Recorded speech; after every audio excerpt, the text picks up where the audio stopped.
we have decided to do a 2-part series on divorce. We were talking a little bit about this really important topic, especially in today's day and age. The divorce rate is so high. So just wanted to get the perspective from a child who has been through divorce. Yes, and what they were able to take out of it in terms of how the divorce was handled. So it's hearing from someone who's now an adult. Yeah, and really glad to hear this version. I think you'll enjoy it too. We really were trying to hone in on a more positive outcome. Because, girl, we know there's lots and lots of negativity where that topic is concerned. Yeah, so hopefully you enjoy and are able to get something out of the story that's going to be shared. Yes, here we go. 1, 2, 3, 4.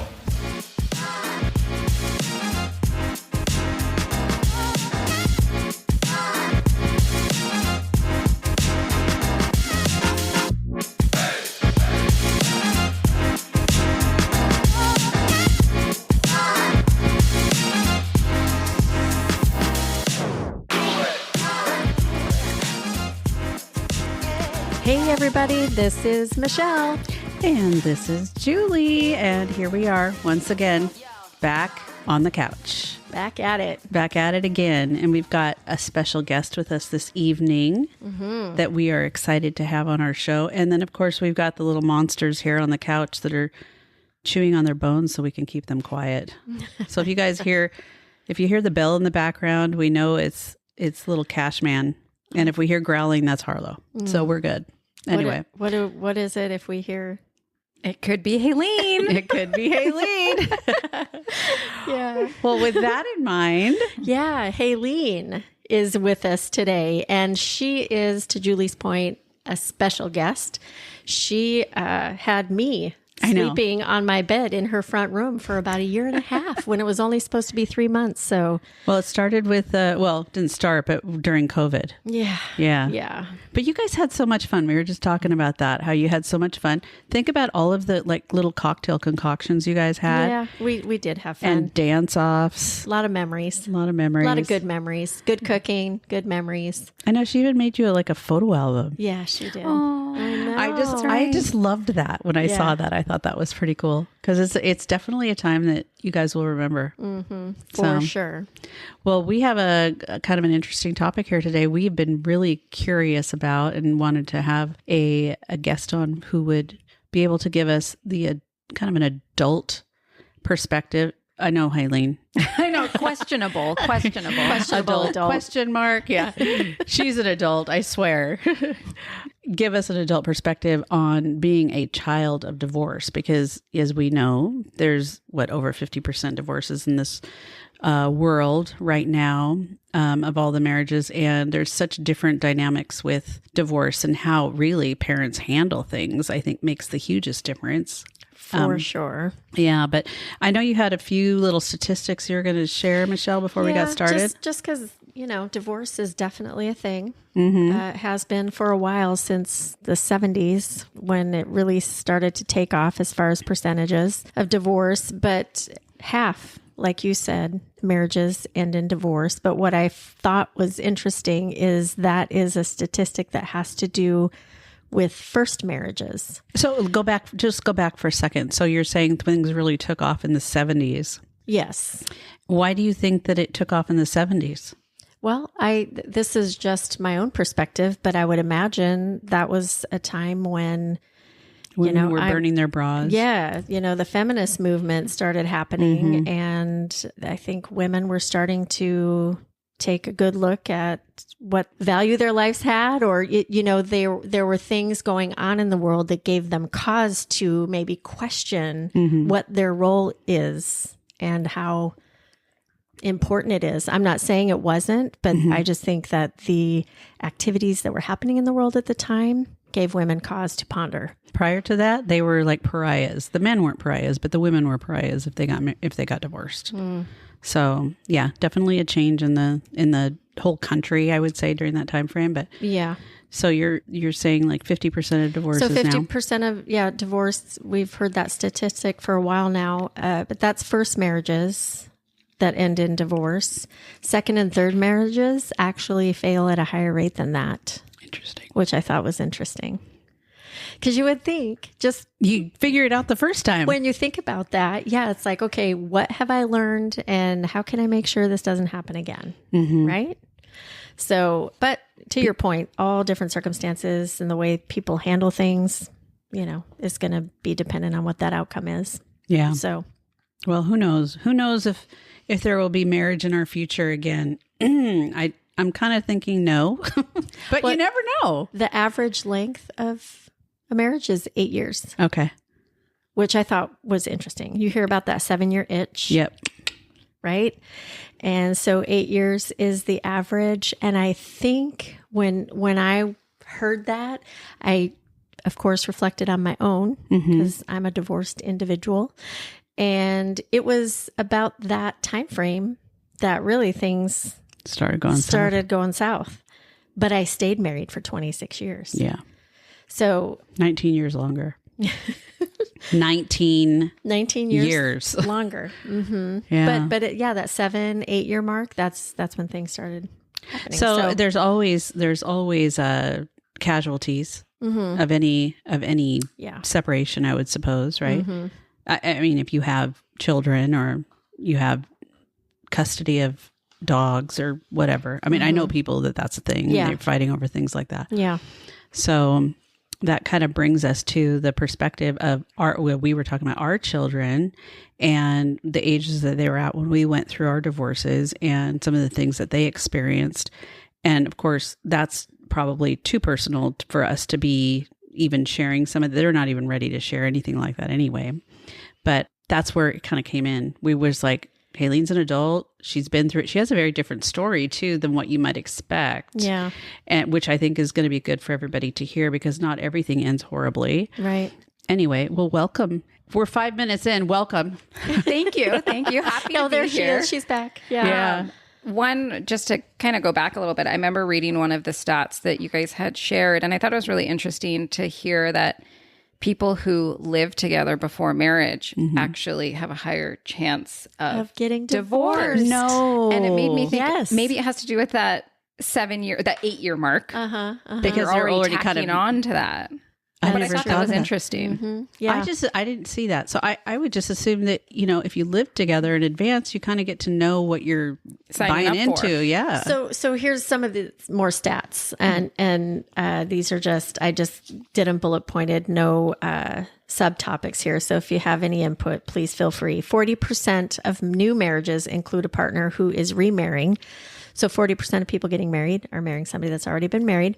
Only 6% of divorced couples remarry each other. Do either of you know somebody that remarried? I do. I do too. I don't. Yeah, my sister did that. Did she?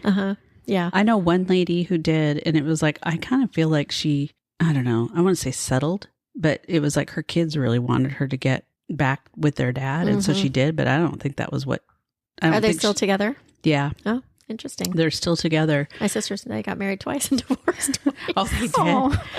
Yeah. So I mean, don't know I what guess that if you could stat get is. past the problem from the first time, you could deal with it the second time. But Yeah. I don't know. And divorcees are more likely to die earlier than married people. Really?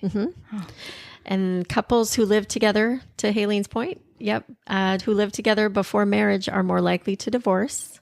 That's wild I to know, me. that is interesting. Having friends who are divorced increases your risk of divorce. So I can see that. Though. I can Yeah. too. Yeah. You're out doing more activities. Yep. Yeah. Yeah. Lack of commitment is the most common reason for divorce. I'm wondering if nowadays too, with social media and with all of the just immediate gratification world that we live in, whether there's always, I've noticed that, with online dating and stuff, how people just, there's always someone else there. There's always another the next. alternative. Yeah. I wonder if that's part of it too, when it comes to, people's commitment level. Do we think it's commitment though to a person or maybe their lifestyle? It could More be like either. an activity. I suppose it could be either. But if the person, when you get married 5 years from now, obviously the relationship changes or evolves. It could grow. It could go in another direction But too. let's be honest, it has to do with the people Right. and the input that you're doing and the commitment. There's that word, the commitment to the relationship. And what are you doing to try and keep it Right. going? Keep right? it fresh. Yeah. And it takes two. Yes. It's gotta be both. Says, someone who's divorced and still divorced. Let me give you advice on how to stay together. Well, if you think about it, divorced people know what makes things fail. I mean, I guess it's I'm just different in saying, every I know. relationship, but I guess if you're getting into it a second time or a third time, I mean, there's people I've heard of out there that are married 4 or 5 times. Why would you even do that? Keep doing it. Yeah. I don't know. The idea of being in a union with somebody maybe is appealing, but if you know that it's not like a forever thing, Maybe because they've already done it. right? And Right. they're like, Yeah. I broke the seal. Well, if it doesn't work, we'll just get divorced. Yeah, kind of a thing. 60% of divorced couples claimed infidelity as the reason for their divorce. Okay. Domestic abuse is in about 24% of cases for Interesting. divorce. And the final straw causing divorce is most commonly infidelity, domestic violence, and substance abuse. Interesting. Okay. Yeah. Substance abuse. It's interesting. That's the final straw. Like, what were the straws prior I to know, Yeah. right? Yeah. I mean, all of those things are kind of symptoms of what a bigger problem might be in a relationship, which I think kind of dials back to what you were saying before, Michelle, about the level of commitment. But the level of commitment also corresponds with the level of communication. Yeah. Because if people aren't talking to each other, they're not. I mean, I think with relationships, there's a constant nurturing that has to take place, and people get tired of nurturing, and that's how they grow apart. So, Haylene, in regard to being a child of divorce, like Julie mentioned, we're both divorced and we have children who, we had to get through all of those circumstances as best that we could. But so your perspective in being a child of divorce, why don't you just give us an idea, kind of how old you were, a little bit of your background and what your story is as far as what that looked like and, how it all came about. Yeah, absolutely. So my parents, we grew up in Alaska. Very different environment than probably what most people are already going through. There were 4 kids, and my dad had a previous marriage. So 2 of the kids were significantly older than me and my sister. I'm the youngest. I'm the baby. Very proud of it. And my parents worked in really high stress environments. So my father was a police officer and my mother was an emergency room doctor. And they did these long shifts. They were very much their profession. And my parents did a lot of time away from the house, or my mother commuted from one state to another. So it was kind of like us kids, what's that book where the kids are just running around and ruling everything? Lord of the Flies. Lord of the Flies. Did you have a nanny ever? No. Or somebody? I No? mean, 2 of my siblings were like 10, 11 years older. That's right. You said that's right. Okay. So, I mean, Yeah. Yeah. they kind of Yeah. rolled over the household. Very fun, very nurturing. My mother's extremely smart. My dad's very smart, common sense wise. So really great childhood growing up. We did all sorts of fun activities. I personally feel like I was 7 or 8 when my folks got divorced. And my mother at the time was already commuting between Alaska and California. So it was just kind of like I was going on vacation every now and then. I thought being a child of divorce was wonderful. I thought it was awesome. I got 2 of everything. I feel like, I'm sure there's a competitive nature between parents of like, who's the better parent, right? So I feel like I won all the time. My sister and I ended up moving to California with my mother, and she was 5 years older. Your sister. Yes, but we had a great time just doing experiences. And my parents were really great about having us try different things. We went to different schools. We went to different camps, different clubs, like very much into enjoy where you're at, make the most of the moment. And both my parents were very much like that. So I thought it was awesome being a child of divorce. And from talking to my siblings, they kind of felt the same way. So I think my parents did a really great job. And maybe because they were in a profession of an emergency situation where they're performing triage and stuff like that and trying to make the situation calm, Like, I really admire what they did. We did have to go to counseling. I remember it was like court mandated. Okay. And as an adult looking back at it, I'm sure the divorce was ugly, like most of them are. Financially, having to commute kids through different states, I'm sure wasn't easy. Changing school districts, I'm sure wasn't easy. But they never spoke ill of each other. Like, I never saw them argue. Granted, it must have been really bad because I don't remember them being in the same room. But well, it doesn't sound like they were around each other that much. So the fact that they were, you guys weren't like a quote family unit, like all of you doing stuff together was not unusual. Yeah. I mean, I just don't really remember a lot of the family trips prior. Okay. So I know that like we had gone to Hawaii and we had gone to Canada, but I don't remember those trips, or maybe I wasn't around yet because my siblings, again, are older than me. So I don't know what those memories would be like when my folks were together. I think my mom and dad were only together maybe like 5 to 7 years. Oh, wow. So that's crazy. So I don't know if that's what it was, but I think ultimately I'm really happy that my parents actually ended up getting divorced. They're very much happier where they're at now. And they did such a good job of raising us independently, but still not doing anything like defaming each other or anything like that. Which is kind of unusual. Yeah, that's unusual to hear your experience with it, because that is not what you hear a lot of the time. Yeah. And I think my folks, even to this day, still talk very highly of each other, and they're very respectful in their communication. I think it was just, just not meant to be. Yeah.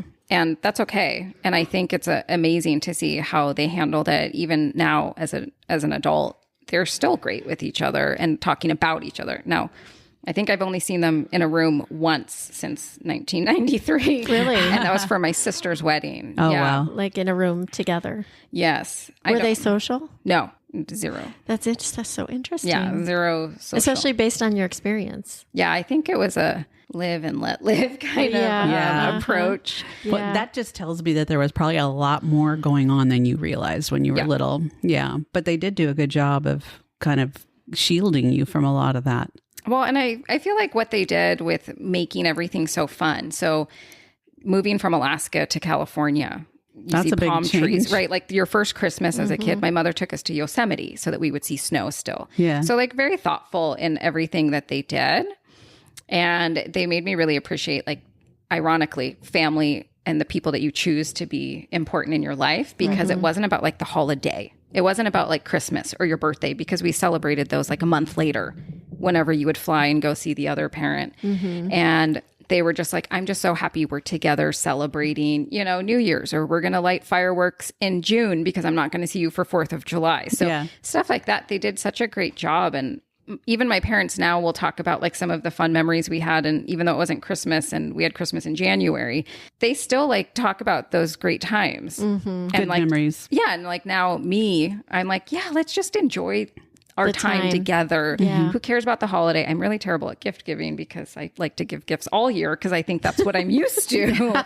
So that actually makes funny. sense. Yeah. It's just a different, and you don't realize these things until you guys like were making me think about it. And I was like, oh yeah, I guess that is a little peculiar. Because a lot of my friends in California, they were all divorced. Like all my friends' parents were divorced. I think that was just maybe a California stereotype that's true. And so it just didn't seem weird to me. It didn't seem abnormal. Well, that's good. Yeah. So you weren't really you might not even remember, but you weren't really in a place where you missed that whole family dynamic of all of you being at the table together and having your meals together and some of the things that you think about, when... You know what? I'm just sitting here thinking as you're saying all that, all the things that people see on TV are what make that seem like that's the way it's supposed to be. Well, it wasn't like that in my family. That's what I was like. I thought maybe we were just not normal. Well, we kind of weren't normal. But growing up, it was like that. And so generationally, it was dinners on the table at 5:45. Yeah, that's how it was for us. Better be too. hot, kind of a thing. But when I had my own family, I tried, but everybody's going in so many different directions. Well, and women are working outside the home. It didn't used to be like that. Not for me anyways. Parents were home. My mom was home too. And just so you know, we're older than Haylene. Yeah, we so discovered that's why there's that difference. she's a millennial and we still love her. Yeah. No, I'm embarrassed. We've got one of each of us. So, We've got yeah, a Gen Xer. yeah. I've actually considered a Boomer.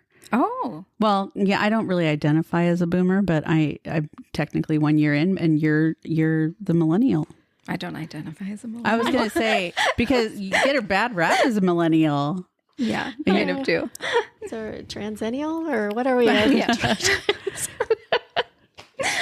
Identifying. But yeah, so I mean, to your point though, I do like, I didn't have any of my friends who had that traditional 1950s, you see it on the movies. Yes. None of them did that. It was like, oh, let's make dinner, or only maybe the kids are making dinner, or we're going to eat it around the TV, not at like a formal dining room setting. Yep. We didn't do that. And like none of my friends did. So it wasn't unusual or peculiar. I don't know. Like it never bothered me. From what I've talked to with my siblings, it's never bothered them. We were all just like, we felt like we were winners. So, well, and there's going to be those kids that transition and go through it in a more natural and understanding way based on your surroundings. It sounds like you were able to do that more. And there are those that, struggle with the transition. So you said a lot of your friends in California were from divorced families. Did you run across situations with your friends that the like home environment felt a lot different than what you knew, even, because they were divorced families? yeah, I mean, looking back at it, I had some friends where their parents maybe lived just across town or down the street, and it wasn't friendly. Yeah. So I remember thinking that was unusual, but I didn't know why at the time, because I was in elementary school or junior high or something. And even in high school, when I went back to Alaska, I remember some of my friends, I feel like more people were together in Alaska. And I don't know if it's because there's less than 1 million people up there, Yeah. Lack of options there. But I don't know if that's what it was. But even then, it didn't feel strange. It didn't feel weird. And, I know that being a divorced kid, there were concerns from teachers, or even like some of my older friends. They were like, "Oh, like, are you okay?" And I was like, "Yeah, like this is great. Like I have two of They're everything." like, okay, she's going to go home and cry. This is what they're probably thinking. Yeah. Yeah, I remember going through this, and one of my biggest issues was, it's like I cried about it. My parents weren't divorced, but when I was going through that, is that my kids would be treated differently, or my kids would be stigmatized. They'd be a statistic. And that's probably what held me on for as long as I did, because of course they went to Catholic school, and there was nobody really getting divorced there. When I remember one family getting divorced when I'm trying to think, they had their daughters were in my daughter's class, and it was the family that you would think never would get divorced, and they did. And I remember thinking, oh my God, it just felt weird, like that was happening. So I'm so surprised that you struggled with that. Oh, I did. Yeah, I mean, did. I am, but at the same time, in terms of them being treated differently, you mean? Yes. Oh, yeah. Those were concerns that I had as a parent going through that. And obviously we don't know your mom and dad's thought process or what the conversations were that they had around this, but it sounds like maybe they were in different places already. Do you remember the moment when they told you? I do remember. We were having a family meeting. We were in the living room, and I remember my oldest sister, she was crying. And I remember just being like, what is happening? And I remember watching, the family meeting was over, and I remember watching my dad pack up his Jeep outside. And I was like, where's he going? And my mom told me he's going on vacation. Oh, wow. And then I was in California. I have no memories between anything of that. So if it was bad, then I clearly repressed it. Yeah. But I just remember being in California at that point, and then visiting my folks, traveling back and forth. But I do remember my sister being upset, and my grandmother was there, and everyone just looked quiet and just very serious. And I didn't know what was going on. Huh. Well, at that age too, it's like you're very narcissistic as a child. You're always thinking about how things are going to affect me. You don't think outward. That's what you're learning how to do. But you don't even remember it being like, I'm good. Yeah. I mean, I don't remember crying. Or how it's going to affect you or anything. I don't remember being upset coming home from school or, being made fun of. Like, I don't have any of that. I actually thought it was almost the opposite experience of thinking, oh my gosh, that's so weird. Their parents are still together. Yeah. Like, oh, that's crazy. Like, what? Like, that's awesome to have such memories and family, experiences. And they were just different than mine. So I want to highlight your age here because Haylene is about 20 years younger Than us. Yeah. So what, if you don't mind sharing, what year were you born? 85. So 85. Sorry, I don't mean to laugh. But yes, I do. Yeah, I mean, so she's like my kids' age. Yeah. Literally, you're only 2 years older than my oldest son. So that's kind of weird to think about the dynamics. But it would be my youngest that was about the same age you were when your parents got divorced. It was my youngest. Yeah. So, there were some traumatic moments I recall with that. So it's interesting to see what those differences are with kids and the dynamics and how the parents are handling it. I think definitely all come into play. Yeah, they really do. Obviously. Well, I mean, I do think that just honestly, because of my parents' professions, I do think that we were raised a little bit differently. I think we're all a little bit more mellow because I remember going when, my mom was a single mom and we were in California. I remember my sister and I would hang out in the emergency room because we didn't have babies. Like we never had babysitters or anything like that. And so we would just hang out there and, she'd be like suturing someone's head back together. And that's what we grew up with. So when two people don't get along, I don't think we thought of it as being very traumatic on us because there's bigger problems. things happening. Not that I'm saying divorce isn't a big deal, but I think in the moment as a kid, when you're seeing someone bleeding versus this concept of divorce, it didn't mean a lot to me. Interesting. And, it's too bad they don't let people's kids hang out in ER anymore. I know. I mean, really, You could take your child to work day anymore. Yeah, but you'd probably have to be in the lobby. You can't ride in the back of a pickup truck. You can't. There's like so many things. Yeah, you probably couldn't go to All work the with your fun is dad. All the fun stuff. Watching somebody's head get stitched up. Yeah, no. Yeah, but your mom, you were in a position where you were raised to be much more independent. It sounds like too. Yeah, I kind of want to go through some of the things as far as because we do research when we get ready for these episodes. So for children and some of the effects that divorce have on them, I just want to highlight some of them and see if there's anything that resonates with you as far as anything that you find it familiar that you went through. You kind of touched on it already. Poor performance in academics. I was a total nerd. Really? My mother was a fanatic about academics. I mean, she put herself through college. She's a very independent woman. So she expected that of me and my sister, being all women, and she always, this is probably has to do with the divorce, but she always raised us as be financially independent, be smart, be able to make your own decisions. And I'm sure that her going through 2 divorces, probably, she didn't want us to go through that. So we really had to be like smart kids. I don't know what happened as I got older, but I mean, I was definitely in the honor society. I did all of I had to apply to 10 colleges. We went, as she put it, college shopping. I mean, academics was her thing. And she's in Mensa. She's a very smart woman. So she wanted that for us. And my dad, not so concerned about grades or anything like that, but he really wanted us to be good people.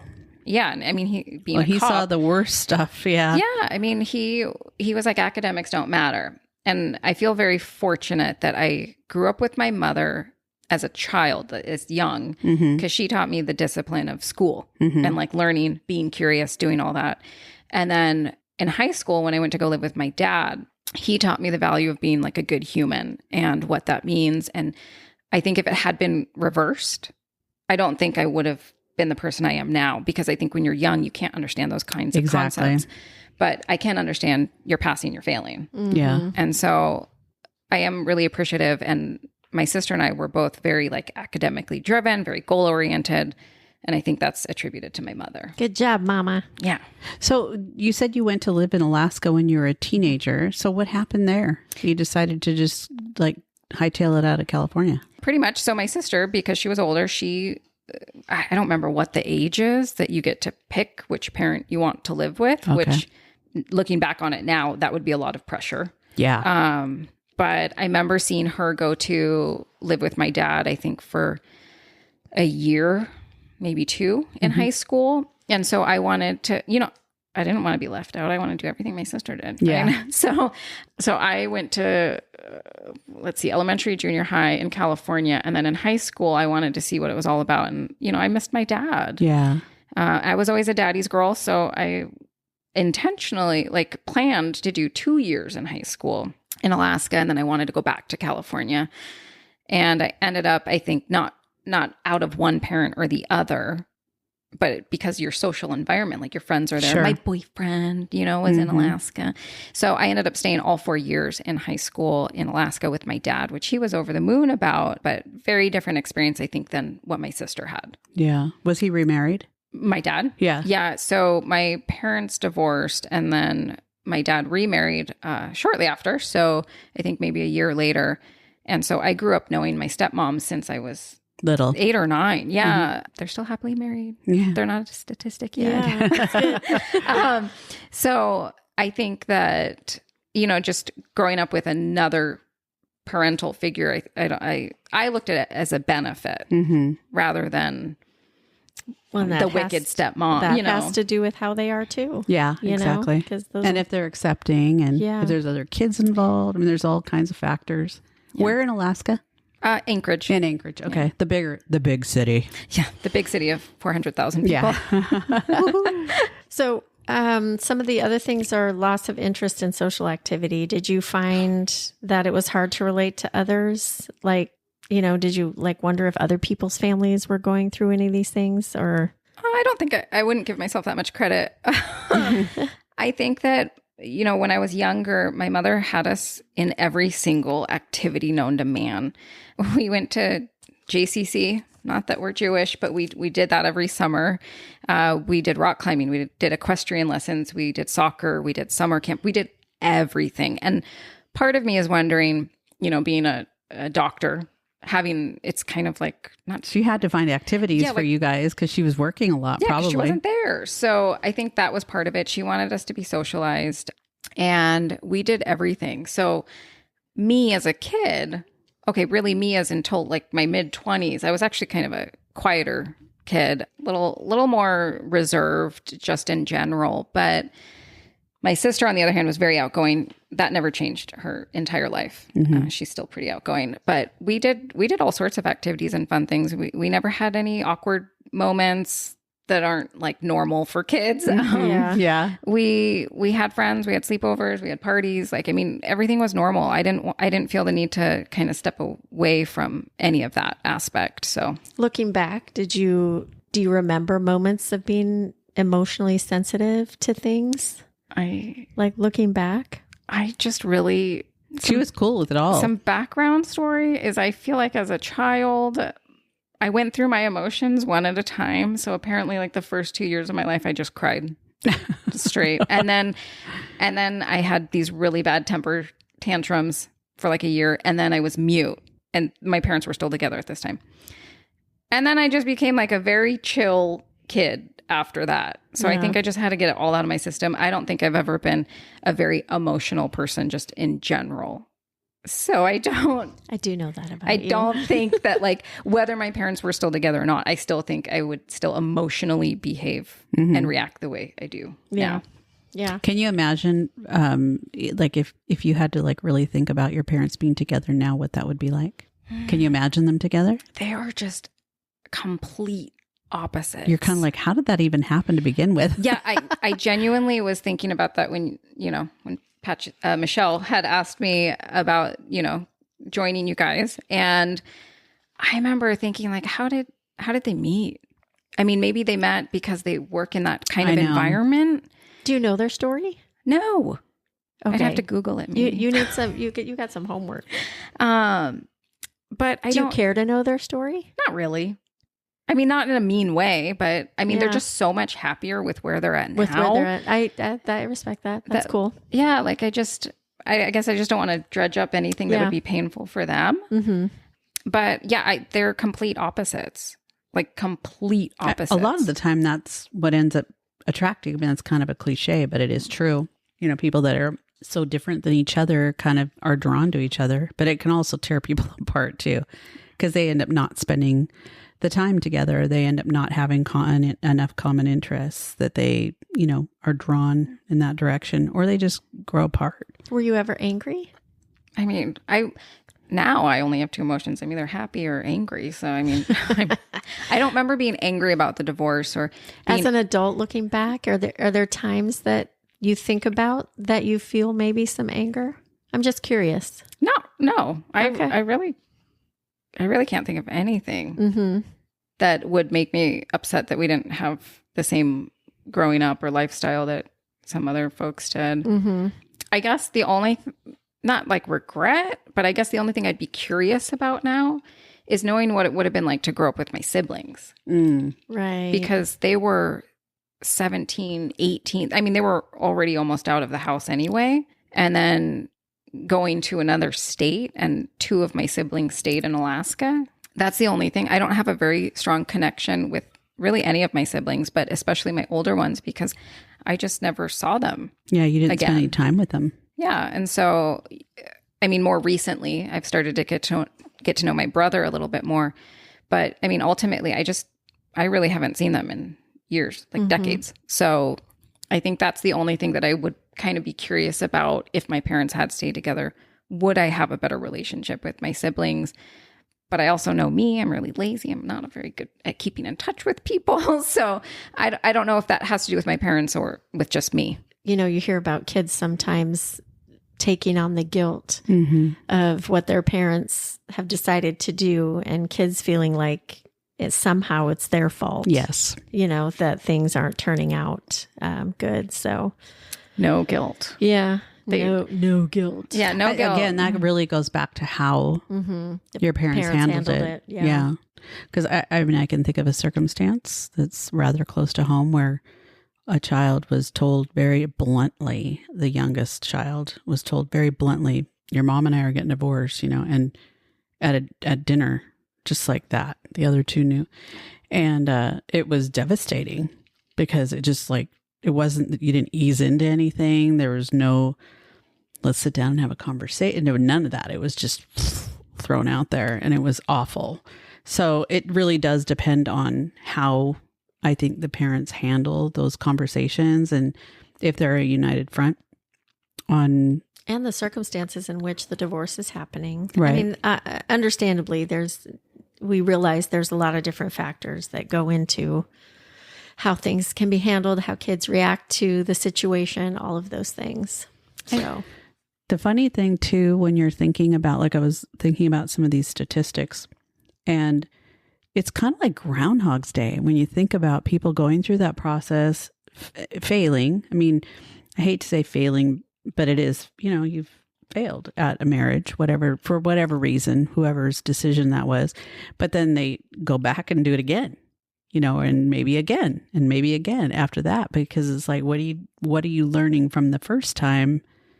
Or maybe the second time that would prevent that from happening. I think sometimes it's picking the same personality types even that you're getting involved in, because that's what you're attracted to, and it leads to some of the maybe the same issues. mm-hmm. Were you the one that was saying to me that, no, maybe it wasn't you. It was like, there are so many similarities between my dad and the guy I chose to marry.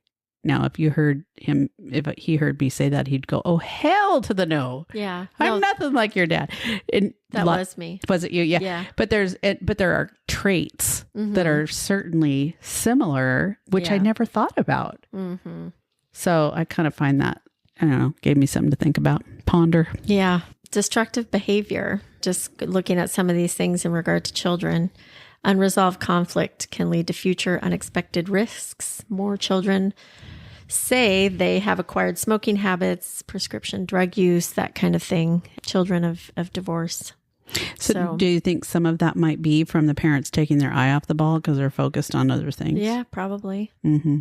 And just like anything else, I think, substance abuse, alcohol, all that kind of stuff is trying to numb the pain of what masking. And parents do that too. Yeah. They'll do that too. I didn't experience that. That's all I know. I know. I'm clearly the anomaly. Which is good, though. It's good. It's kind of nice to hear. It's actually really refreshing to hear because, it was a while ago, obviously, but I wish there was more of that conscious thought that goes into some of those breaking of unions, because there are so many people that are affected. And really, let's be real. It really does have to do with just that. How the parents are communicating it, how they're, what they are choosing to say or do in front of the children, all of that kind of stuff. Well, I mean, I think some of it, maybe they're just happy coincidences that happened to me, where maybe if my parents lived in the same state, I would have seen that more. Yeah. Good point. And like maybe, thinking about how I react to problems now. I mean, I just move. Like, I'm just like, I can just move states, or I can go somewhere, or I can, I'm a You're nomad. kind of a nomad, now. yeah. Yeah. And like, maybe that's just because that's what that's saw your way my parents doing. of walking away from. But see, that's actually really very insightful of you, because that very likely is part of it and you don't even realize it. Yeah. And I remember now that we're talking and now that that's working, She's talking about the margarita sitting on the table.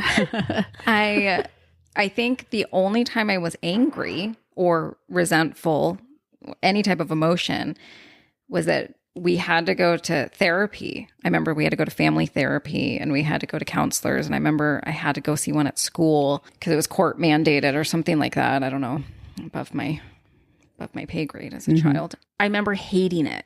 I remember hating having to talk to a stranger. Okay. Because if I'm not going to talk to my own family about it, and just seeing how my parents were just very, not like ignoring the problem, but like we didn't really discuss it. It was more like, this is what's happening. Yeah, like this is life now. And, we just kind of accepted it and we moved on. And you should talk to a stranger about it. Yeah, and I was like, you need to talk to somebody. Absolutely not. And I remember being so mad because, of course, I wasn't talking to this stranger and sharing my life's problems. Why am I going to talk to you? I don't know who you are. And it made actually my therapy go longer because I wasn't sharing. Which that's kind of the whole idea when you're in therapy, is to talk to somebody who is an unbiased third party. That's the logic behind it. As a child, you. I remember I think they had like sessions about me because they were like, what's up with that girl, man? What are we going to do with her? She's clearly traumatized, but as Hayleen's walking out the door, the parents, can we see you? Peace out. We're going to take a minute. Yeah. But I think that was the only thing I remember being annoyed about or upset or, whatever emotion you want to call it. I just remember hating that. Did you ever have therapy as an adult? No. No? I still don't like therapy. No. Okay. I was just curious.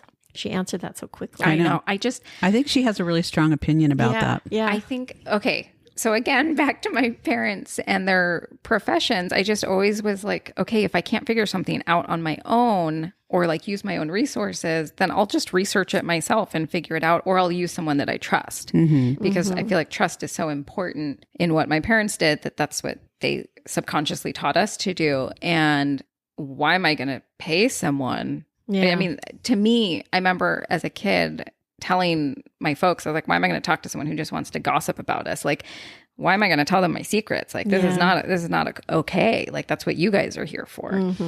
Even now, I know it's wonderful and it benefits everyone, but it's just not how it's not your thing. Yeah. There's a lot of people that feel that way. Yeah, there is. And I was a psych major. Some deep rooted issue that they don't want uncovered. My secrets. Your secret. I know. I don't want anyone to know. So when I need somebody to talk to, let's go talk to Haylene. Yeah, that's right. Yeah. And I'll just be like, you know what? It's fine. Yeah. Just don't tell anyone and keep moving on. Just bury it as deep as you can. You just repress it and don't remember it. But I mean, that's healthy. Yeah, it's fine. It'll be good. Just have a margarita. Yeah, exactly. Give her another one. We'll see what else comes out. I know, right? Despite hope to have stable relationships, children of divorce, I think when they grow up, they would hope that they could have a stable relationship, unlike their parents maybe did. But it does show that children who have experienced divorce are more likely to divorce in their own Well, relationships. they see it as sadly. an option. Yeah. Probably. So let me ask you this. Has the divorce as you were growing up impacted your view on marriage? I mean, as a kid, and both my parents could tell you this, I was never really into the idea of marriage. Okay. Like I think I was a tomboy for a long part of my childhood, and I wanted to be like independent. And I wanted to be cool and all that kind of stuff. And that was when they were together. And then when they broke up, I didn't think it was a big deal. And now I still don't really want to be married. I do think I have a slight concern about commitment, and that's probably why I'm a nomad. And I've been engaged and it didn't work. And I feel like I have more trauma from that than I do from my folks being divorced. And I don't think it's because I thought of, oh my gosh, what if I get divorced? What if I get into this marriage and I get divorced? Like I never looked at divorce as a bad thing. I just looked at it as, okay, this happened and maybe we just weren't meant for each other, and that's okay. And then you can just move forward and learn from it or don't learn from it. And, however you wanted to walk away from it. But I've never really wanted marriage. I like the idea of companionship. I like the idea of being with someone. I think I love, all of the Pride and Prejudice. I'm like a romantic at heart, but I don't know why I would need a label or I would need like a contract to state that. Okay.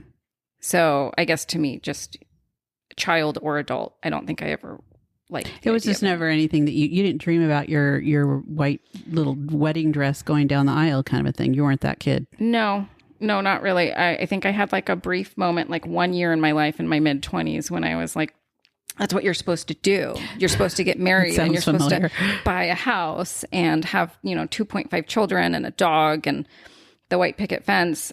And I remember being in a relationship and thinking like, okay, like I need to start doing that. I need to learn how to cook. I need to know how to do all of this stuff. And I remember thinking that was like the only time before and after that I would need to get my social acceptance from others rather than myself. Okay. So kind of attaching onto that question, has being a child of divorce or growing up independently the way you did affected your view on having children? Because I know you mentioned that you're not really interested. Did it have anything to do with that, or was it completely separate? I didn't want kids as a child either. I think that 1 year that I thought I was supposed to do everything, I liked the idea. Even now, I'm like, oh my gosh, I would love to be pregnant. I would love to be off work. And then I just don't want the end result. I don't want the end result. Yeah. It's given back to me when they're grown up. Yeah. I mean, that whole commitment and like, I'm responsible for these little humans. I think that's more of a concern of mine, and not because of divorce, but just, I don't want to be responsible for that much. Okay. I can barely handle myself. So I definitely don't want to be responsible for other humans. Yeah. Okay. Just curious. Yeah, no, good. Because, a lot of people, it's like people, I've run across maybe a few that have been like, nope, I just am no interest in having kids or getting married or whatever. And it's like, it's just, they're really set in it. And I think that's awesome, because if someone doesn't want to raise a child and they know it, it's like, why would somebody push them into having a child? Yeah. So you tailor your relationships, I suppose, around that, and marry someone or get involved with somebody who has the same beliefs or who has the same thought process, I guess. Well, I think a lot of the people I've been with, as I've gotten more comfortable and confident in my own skin, it's very much more like, this is what I want. This is who I am. Take it or leave it right now. Yep. I also do think a lot of people of my generation, we're a little more fluid.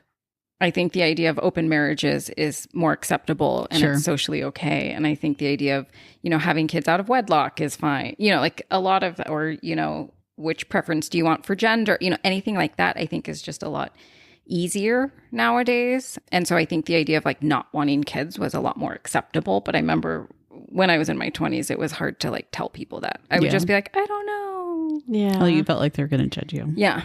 I know. Just because we have a uterus doesn't mean we have to use it. Yeah. That's how I look at it. I like my money and my time. So yeah, that's my choice. Yeah. And, I'm happy to have made that decision younger, but Just don't move to Texas. Okay, sorry. Whoa.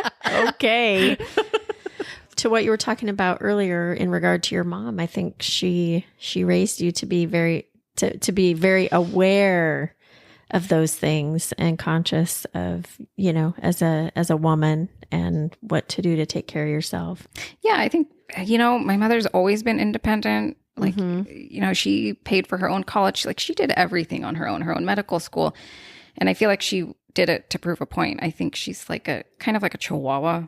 She's always like proving herself and being that big dog. She sounds like a badass. I loved that about her. And I remember being like, oh, she's so much. Like, she's too much. She's so intense. And I felt very grounded with my dad. And him and I are actually more alike than my mother, but I do value the lessons that she taught me in being independent. And my dad taught me to be independent in different ways. You don't need a man for this, or you don't need a partner to do that, or whatever the reason was. But he's like, just be smart and be safe. Like, I really enjoy watching or getting to know the time that I was in close proximity with you when I lived with you, the relationship that you have with your parents separately, and each one is so different, and they both bring such important things to the table with who you are that I see. And then you're even with your stepmom. yeah. You have a great relationship with them, good, bad, and ugly. There's all the times, but they did. Were there siblings that came in from the second marriage with your dad? Okay, so my dad was married. He had 2 kids, my older siblings. And then he was remarried and then had me and my sister. And then his third wife, no kids. Okay. And what about your mom? She just married the one time? She was previously married before my dad. No kids that I know of. That you know of, yeah. And then, yeah. So, I mean, it's only just been the 4 kids. Okay. And my stepmom, because she came into my life so early, it's been interesting actually navigating as an adult with her, because I think very early on, it was explained to me that she's not my replacement mom, and she wasn't trying to take that spot. Yeah. And I think her and I grew up to be very close friends. Like, we're best friends, where I think her and I fight more than me and my parents ever did, because it's not the same kind of relationship. So her and I remember we would talk on the phone every day, and, now, really consumed with work, but I still call her regularly and we still chat and all of that. But it's interesting to see how our relationship has changed, but also been the same over the last 20 something years that her and my dad have been together. I mean, Haylene, thank you so much for sharing the perspectives that you have had being a child of divorced parents and what you gained, lost, I think learned. What's good for us to be able to take away from this, like for our listeners, is that there are people out there that are in those kinds of situations. Yeah. And not knowing how to handle things, not knowing what the end result, or they can't look into a crystal ball and see how is the decision that I make today going to affect these little people that I love. And I think that was probably my biggest concern out of everything. That was the biggest concern. So there are ways to be able to navigate that are going to be healthy for your kids. I mean, as healthy, I suppose, as it can be, but a lot of it, again, would be dependent maybe on what's happening in advance of that marriage being announced, or that divorce being announced. If they were not all together in the first place and, living kind of separate lives or parallel lives, maybe it isn't as harsh. The kids aren't as surprised maybe as you might think they would be. Well, and I feel like I think about a lot of like nature versus nurture, and like how my parents raised me, or how much was it just innate in us kids and like our own little personalities, right?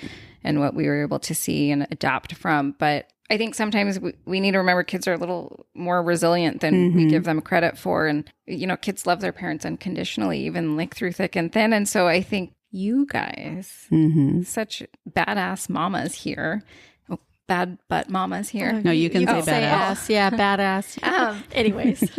And I think that, I think sometimes parents are so nervous as they're thinking about that divorce process, because I have friends who are going through divorces Yeah. that I'm like, oh my gosh, they're going to bounce back. They're fine. They're just like little Cash, falling off the couch. They're going to be okay. And just having open conversations, I think, is And leaving a lot of the meanness at home, or leaving it off the table, like I think people start out with good intentions a lot of the time, but it turns into something else. And it's usually when it comes down to custody or money. Yeah. Those are the things that kind of will end up tearing people apart, or get them to be in a position where they're not making, they're not having conversations or making good decisions together. So that can get kind of ugly. I know. It's scary, I think, for kids that are, if they were in a family that had the whole Mayberry RFD, kind of sit down at the table all the time, and this is their life and everybody's together, that would, I think, be a lot more traumatizing if they all got along. But if they're like, their dad is the scary one that nobody wants to talk to, they're like, "Ooh, this is a relief, maybe." Yeah. I don't have to deal with that all the time. Yeah. There's that too. I think it's just different depending upon the household. Well, and I always think about, like when a toddler falls and they kind of look at their parent to see what the reaction's going to be. And if the parent's crying, like, "Oh my gosh, are you okay?" Then the kid starts crying. But if they're like, "Oh, you're fine, get up." And I feel like that sometimes with couples going through a divorce, that sometimes when you want to talk about emotion so much, that maybe that's why the kids are so emotional. Right. When you're just like, "Hey, these are the facts. This is what's going to happen." And just kind of let the chips fall where they may, that maybe they're not going to get so emotional. I have no idea. I don't have kids. I'm not an emotional person, but sometimes I see my friends doing that, and they almost over saturate their kids with emotion that, I don't know. Would it be there otherwise? Yeah. Yeah. I mean, I guess everything's just the unknown. I think that's when people get scared, whether it's the parents or the child, it's always the unknown. Well, and I think the traditional way of a divorce, when you think about, I think I mentioned this a couple episodes ago on something, but I had run across the guy that built our house in Mill Creek, and he was a builder. And I don't remember his name, but distinctly remember this conversation because he had gone through a divorce, and he had the house that they were all living in that they kept, and then they had their own space. So the child lived in the house and the parents went back and forth. And instead of the child going to so-and-so's house for 2 weeks and so-and-so's house for 2 weeks or every other week or whatever, the child stayed in their house, stayed in their same school, everything stayed the same. And then the parents would switch off, which, kind of makes sense when you think about it, because these kids didn't ask to be put in a position like this, and the parents separating shouldn't impact them. But that's really not how things are done. That's interesting. I've never heard that. I'd never heard that before. I haven't heard it since either. So it's obviously very unusual. So the parents did the back and forth. Yep. Every other week. Yep. I think they like was every couple weeks or something. Yeah. And then during the week they had maybe a day, or it wasn't like the typical Disneyland dad thing, where they've got every other weekend and a Wednesday. It was definitely being involved. One child, not two, just one. But that child stayed in their house, had their own room, and then I don't know if they each had their own place or if they shared a different place. That would be kind of weird, I would think. I'm sure they probably had their own. I don't think I'd like to share two different places. No. Well, I mean, it's like as an adult, I'm thinking about that. It was like, it would be kind of hard to move on as an adult if you've got that scenario, because that person's so heavily into your life. I can't imagine that would work unless people really got along great. Something like that would even work. Mm-hmm. So they must have had a good, friendship. But anyway, that was years ago, and I do remember that. But you just don't hear about that stuff very often. All different kinds of scenarios, mm-hmm. ways to handle things as adults, as children. Yeah, the honesty of it all, I think, is where parents you can be honest about what's happening, but be kind with how you do it, and ease them into things. Again, it depends on their personality, their age, all of those things. And some, if they're overly sensitive or really emotional beings, then it might be a very different way to handle it too, because... And then the roles reverse. Like today, when I was having a really hard day and I was super frustrated and I was trying to carry things in from the grocery store, and I was leaning over to pick something up and my water started spilling, and I had this case of coconut water, right? And so I finally am able to get in the door, and the case of coconut water falls on the floor. So I just kick it right? Because my son is in his room sitting in the chair, right? He's probably wondering what is going on and what is she doing? And I'm frustrated because he's not getting up to help me, right? Yeah, he didn't read your mind. So I kick the case of coconut water and then I kick it again. And then he's still sitting in his chair. So I picked it up and then I threw it in his room.